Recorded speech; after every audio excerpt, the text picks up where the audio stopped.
Good morning friends, welcome back to the video. So दोस्तों, China ने अपना most advanced aircraft carrier जो है उसको कमीशन कर दिया है। ऑफिशियली उसका यूज जो है वो होने वाला है अब।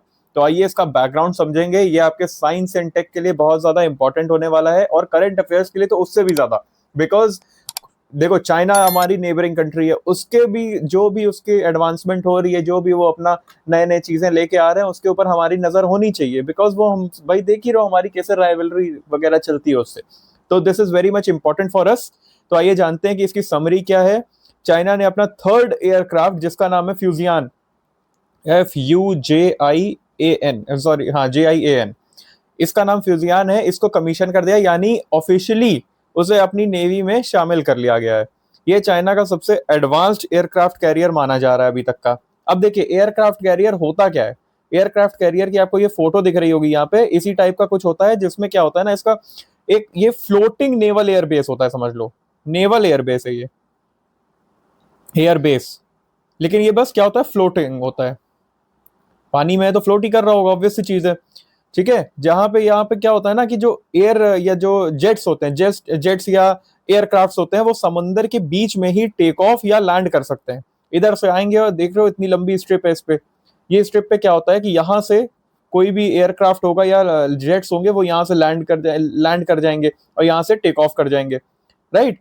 ऐसे इसके लिए यूज किया जाता है। अब इसका मेन पर्पस पता है क्या होता है? इसका मेन पर्पस होता है पावर प्रोजेक्शन, अपनी मिलिट्री की पावर दिखाना, या नेवल जो डोमिनेंस है उसको मेंटेन करना। नेवल डोमिनेंस, डोमिनेंस उसको मेंटेन करना। राइट। अब ये चाइना का जो एयरक्राफ्ट है, इसके अलावा कौन कौन से हैं वो आइए देखते हैं थोड़ा सा। देखिए, सबसे पहला इनका आया था 2001 में। मैं इसको जरा सा रब कर देता हूं सो दैट आप लोग के लिए इजी हो जाए थोड़ा समझना। 2012 में आया था, सॉरी, 2012 में आया था। इसका नाम था लियोंगिंग, LIAONING। अब इसको मैं गलत पढ़ रहा हूँ तो जरा यार इसको सही कर लेना। ठीक है, पर्पज इज कि आपका मोटिव साध्य हो। फिर उसके बाद इनका आया था शांगडोंग, शांग, SHANDONG। ये आया था भाई 2019 में। और इनका ये पहला इंडिजेनियसली बिल्ड था एयर कैरियर। जो भी कैरियर था, ये पहला इनका था जिन्होंने खुद ने बनाया था, इन्होंने NOUSL बिल्ड। ठीक है, फिर उसके बाद आता है हमारा फ्यूजियान। ये इनका 2025 में बना है। और इनका ये बताया जा रहा है कि ये मोस्ट एडवांस्ड है अभी तक का।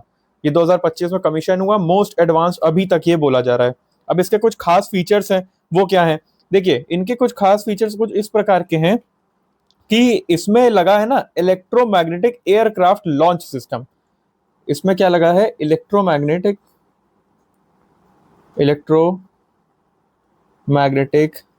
एयरक्राफ्ट एयरक्राफ्ट लॉन्च सिस्टम,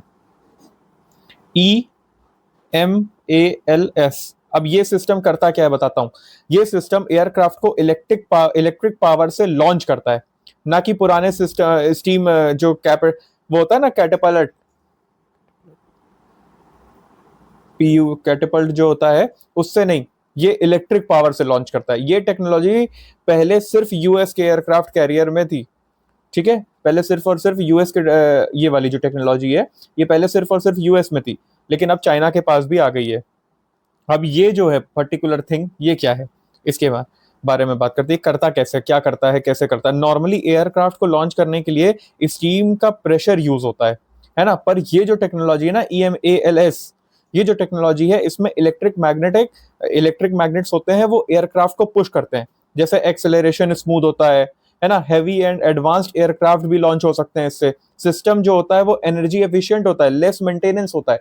तो इसके बेनिफिट्स हम अगर बात करें तो क्या क्या हो गया? एक्सेलरेशन जो है वो स्मूथ हो जाएगा। दूसरा क्या हो जाएगा? दूसरा हमारा हैवी और जो एडवांस होंगे, हैवी प्लस एडवांस जो एयरक्राफ्ट होंगे वो भी लॉन्च हो जाएंगे। तीसरा हमारा सिस्टम एफिशिएंट हो जाएगा।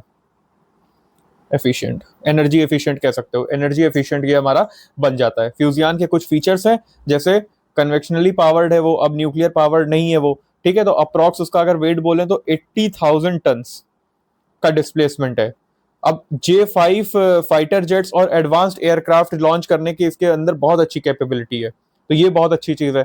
है ना। अब ये किसने, चाइना ने बिल्ड किया है, चाइना की शिप बिल्डिंग इंडस्ट्री कॉर्पोरेशन ने इसको बिल्ड किया है। सान्या पोर्ट में इसको भैया कमीशन किया गया, सान्या पोर्ट। ये थोड़ा सा इंपॉर्टेंट है क्योंकि पोर्ट पूछ सकता है आपसे, ठीक है। सान्या पोर्ट में ये हुआ है, हेनियन, HAINAN प्रोविंस में।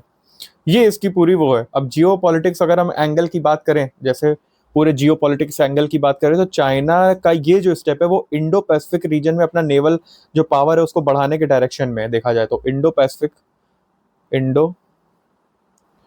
पैसिफिक रीजन का डोमिनेंस, यहाँ पे अगर इसको बढ़ाना है तो ये इसका बहुत ही बड़ा एक वैसा क्रूशल स्टेप है। यूएस के साथ राइवलरी बढ़ रही है, ये भी आपने देखा होगा, अभी रिसेंट की बात है। तो चाइना चाहता है कि उसके एयरक्राफ्ट कैरियर भी compete कर सकें, तो ये भी एक बहुत बड़ा पॉइंट है जियो पॉलिटिक्स व्यू से। इसके बाद चाइना एक और कैरियर बना रहा है अभी, जो कि न्यूक्लियर पावर्ड हो सकता है। अब इंडिया के परस्पेक्टिव में बात करें तो इंडिया भी अपने जो एयरक्राफ्ट कैरियर्स हैं, जैसे INS विक्रांत, फिर INS विक्रमादित्य, इनके जरिए इंडियन ओशन में हमें क्या करना है, डोमिनेंस बनाने की हम मेंटेन कर रहे हैं, कोशिश कर रहे हैं, ठीक है। तो अब यूपीएससी मेंस या प्रीलिम्स में इंपॉर्टेंट पॉइंट्स इसके क्या हो सकते हैं। फ्यूजियान जो है वो चाइना का थर्ड सबसे एडवांस एयरक्राफ्ट कैरियर है। इसमें कौन सी टेक्नोलॉजी है, EMALS, electromagnetic aircraft launch system. पहले ये किसके पास थी, सिर्फ यूएस के पास, अब चाइना के पास भी है। डिस्प्लेसमेंट कितना है, around 80,000 tons. Location of commission क्या है, सान्या पोर्ट, ठीक है। स्ट्रेटेजिक पॉइंट पर्पस क्या हो सकते हैं, strategic purpose is this, Indo Pacific region में पावर का प्रोजेक्शन करना। तो ये एक छोटी लाइन में अगर आपको याद रखना है तो फ्यूजियान चाइना का third and most advance aircraft system with EMALS technology, 80,000 tons का जो आपका वो है डिस्प्लेसमेंट है। कन्वेंशनल पावर इसमें जो थी, फिर कमीशन कहाँ पे हुआ है, सान्या में, कब हुआ है, 2025 में। This is a one liner जिससे आपको ये पूरी तरीके से याद हो जाएगा कि ये पूरा जो भी आपका चीजें हैं क्या है, राइट। ये चीज हम लोग ने अब समझ ली, इसको प्रॉपरली हम लोग ने इसको अच्छे तरीके से समझ लिया है। जो भी चीजें होंगी विल बी कंटिन्यूइंग, और भी चीजें अगर होंगी तो मैं आपको लेके आता रहूंगा। With this I will be taking a leave, will be meeting in next video, तब तक के लिए स्टे हेल्दी, जय हिंद।